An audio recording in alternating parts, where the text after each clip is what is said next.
that there are programs that overlap all the actions that occur in each country. Yes, there are some lone nuts or individuals that do things. But there's also, at the same time, an overwhelming amount of evidence that many people have been brainwashed and created to be hitters, to go wet and take out people. So I don't know. But again, you know, let's go back to Operation Paperclip. A lot of the brainwashing and mind control technology that the Germans had been given was brought over here. And they just continued operating here under different names with new passports.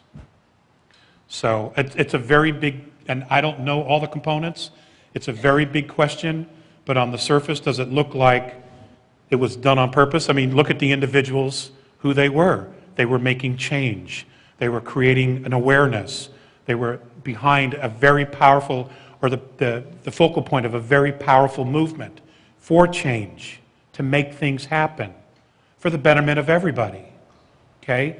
And that's, again, that is the pyramidal power structure. You lop off the head, loss of knowledge, it flounders. Somebody can come in, take control, and move it the other way. Then it doesn't exist. So, okay? Hello, sir. Thank you for being here. You're welcome. First, I wanted to thank you for bringing up a subject that I feel is one of the most important things that we can talk about here at this conference. And as far as I can tell, you're the first person to bring it up. It's the monetary system, the economic system that we predominantly use in this world. What my question is if you or the Andromedans have any insight to offer as far as the transition that we'll need in order to transcend an economic system that posits us in a position of feeling like we need to compete with each other in order to survive, making us feel separated from each other instead of being one. That's a great question. And let me ask you this back. What are your thoughts on it first? Obviously, okay, you can tell how I worded my question. This is about, mentoring is about self-empowerment. That's right. Okay? What are your ideas on it first?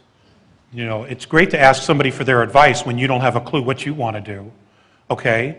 But that can wrongly, or to your betterment, influence you. But it's better for you to have some idea about where you stand and why you stand on a particular position or a reason to make a change than to have somebody tell you why. And that's what they want. They want us to come halfway. I very much agree with that point, as a matter of fact, and I do have a lot of my own opinions regarding how we can do it. I just felt that it was an important subject to bring back up, and I feel that personally it goes back to something that you said regarding the creation of something that doesn't already exist on the world and never has before. And I feel that that's what we need in the form of human interaction. We can do this. I mean, as souls, when we're not here on Earth, we've been in other civilizations that don't have a monetary system. We have this knowledge within us. We do know. We just don't have access to it at the moment. But we do know. All of us. Okay. Thank you very much for being here. I'm very inspired by it's an honor your message. For me. Thank you, and for us too. My question to you is, you spoke earlier about the whole thing of the domain of knowing and, you know, the intention that we have together, and how, you know, at one point there was not this whole human rights. So how can we come together as a group collectively in creating an intention for the world that we want to see? How can we, you know, all of us are asking, what can we do? What can we all do to collectively share our intentions of the world that we want to see, the world that we want to create? They have their intention, but perhaps we need to collectively have ours and align together about the world we envision. And I'm wondering if you have any advice or counsel or mentorship about how we can unite in that way and gather our intentions to create the world we know to be true in our hearts, we know is possible for us to live in, that we remember. Well, that's the first step.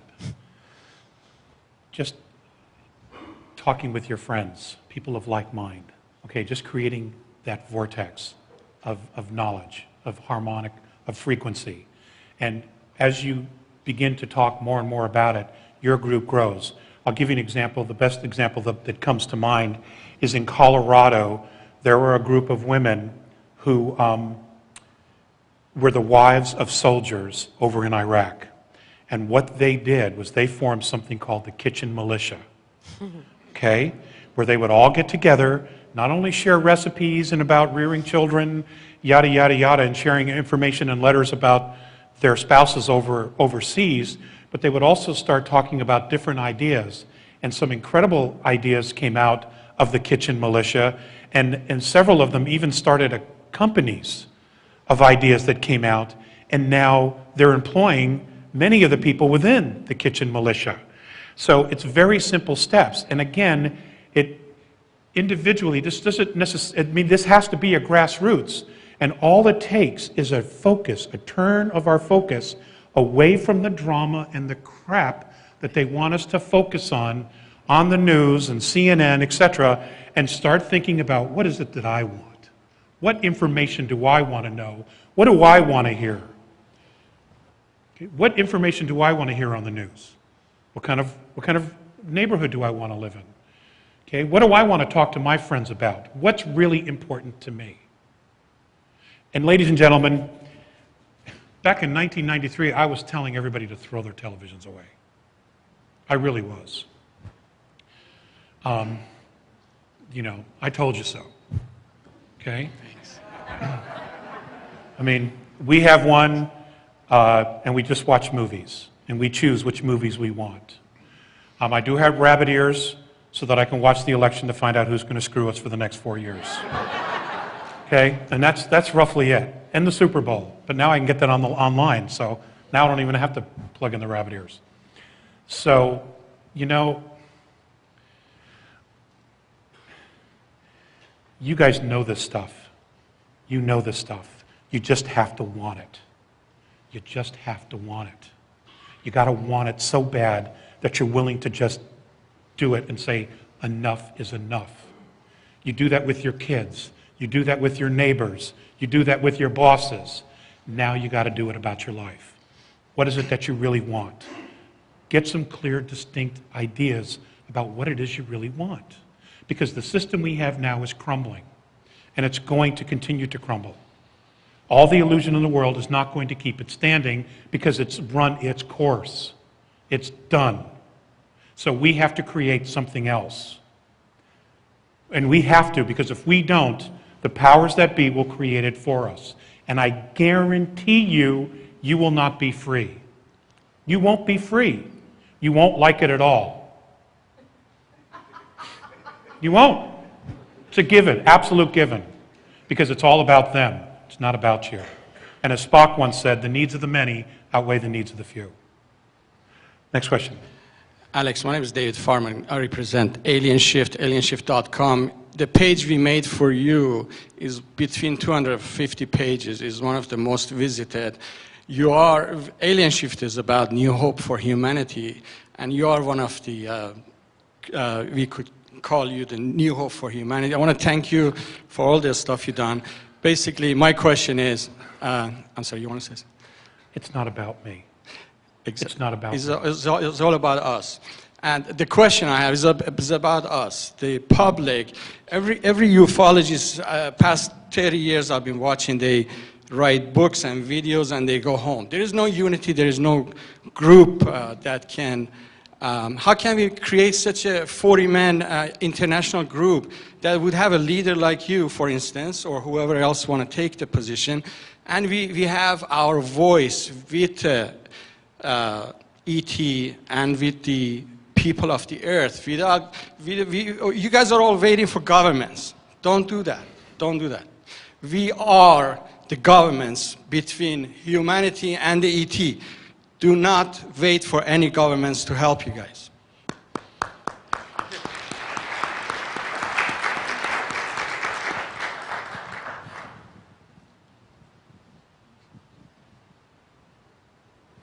Hi, thanks for coming today. We all appreciate that. I guess a question I have is can you hear me? Can you hear? Can I be heard?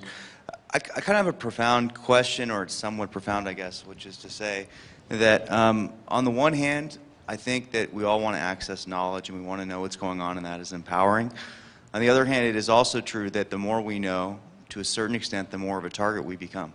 I think that that is just because of the fact, especially the way that we've had a lot of laws that have been passed throughout the world to monitor what people are doing, and I think we all have to be cognizant of that.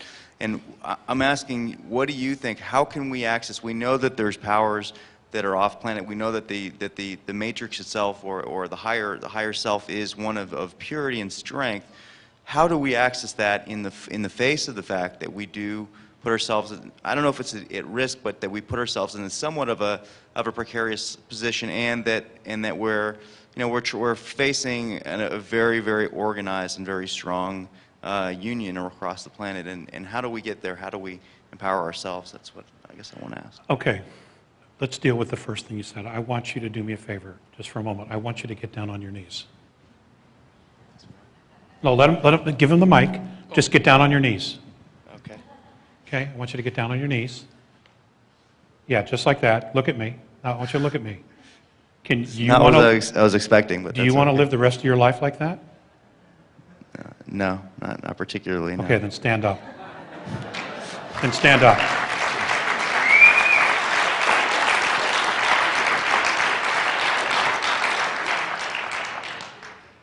Dude, your eternal soul, all I can do is take this away from you, and you still live. Okay? It's not who we are, it's what we are. As far as forming an organization, it needs to be grassroots, because everything else that becomes a foundation or a corporation, they take over. If it's a grassroots, and everybody in this audience and every citizen around the world, if we start watching each other's back, there isn't jack that they can do to us. There just isn't.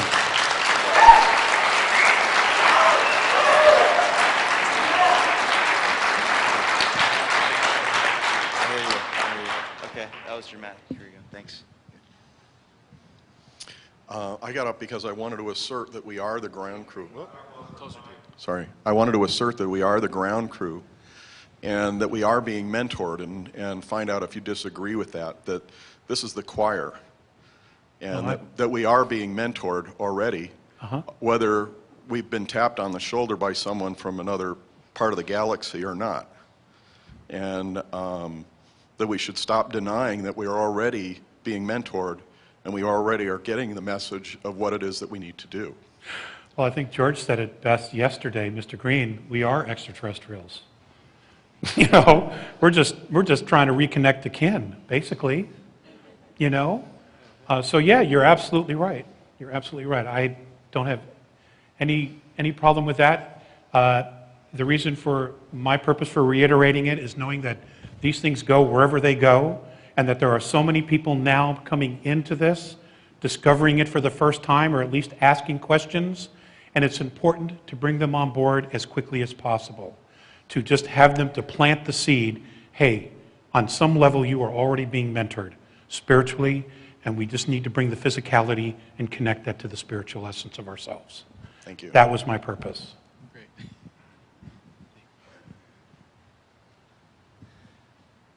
I was just wondering about the nature of the incoming object. You said What was the question? Sorry, I'm a little nervous here. Nobody will bite you. Yeah, you mentioned an incoming object, like 22 degrees to Uranus or something. 18 degrees right ascension of Neptune's orbit. What's the All I nature? know is that it's a planetary structure, and it's friendly. It's not. But I don't know anything more Yes. else about it at the moment. But I know it's friendly. That works. Okay, it's not Nibiru. I have a question, but as I was standing there, I had a realization. You were talking about the holographic kind of system that they've put in place, and that you said that we need to implement that holographic system. And when you said we need to become grassroots, everything has to become grassroots. That there are programs that overlap all the actions that occur in each country. Yes, there are some lone nuts or individuals that do things. But there's also at the same time an overwhelming amount of evidence that many people have been brainwashed and created to be hitters. Thank you for bringing up a subject that I feel is one of the most important things that we can talk about here at this conference. And as far as I can tell, you're the first person to bring it up. It's the monetary system, the economic system that we predominantly use in this world. What my question is if you or the Andromedans have any insight to offer as far as the transition that we'll need in order to for the betterment of everybody, okay? And that's, again, that is the pyramidal power structure. You lop off the head, loss of knowledge, it flounders. Somebody can come in, take control, and move it the other way. Then it doesn't exist. So, okay? Hello, sir. Thank you for being here. You're welcome. First, I wanted to go wet and take out people. So I don't know. But again, you know, let's go back to Operation Paperclip. A lot of the brainwashing and mind control technology that the Germans had been given was brought over here. And they just continued operating here under different names with new passports. So it's a very big, and I don't know all the components, it's a very big question, but on the surface, does it look like it was done on purpose? I mean, look at the individuals, who they were. They were making change. They were creating an awareness. They were behind a very powerful, or the focal point of a very powerful movement for change, to make things happen.